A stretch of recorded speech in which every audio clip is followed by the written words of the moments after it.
Hindi pa ba sapat para sa iyo ang 2-door or 3-door wardrobe cabinet? Pues nandito na si Moses, ang aming largest 5-door wardrobe cabinet. Dito sa unang side sa ating 2-door, makikita natin ang napakalawak at napakalaking hanging rod storage. So pwedeng-pwede kayong magsabit dito ng kahit anong damit, mga dress, pantalon, coats at kung ano pa. Meron din itong top shelf sa taas kung may gusto pa kayong i-store ng mga damit.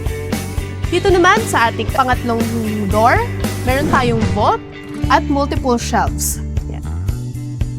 Dito naman sa ating 4th at 5th door, meron tayong 2 mirror at another hanging rod storage para sa inyong mga damit kung hindi pa enough ang first 2-door cabinet natin. At dito naman sa baba, meron pang 2 drawers kung saan pwede pa kayong mag-stock ng inyong mga damit na titiklop. So hindi ko na lang talaga alam kung hindi pa enough sa inyo ang ating Moses 5-door wardrobe cabinet. Kaya ano pang iniintay nyo? Message us now to order.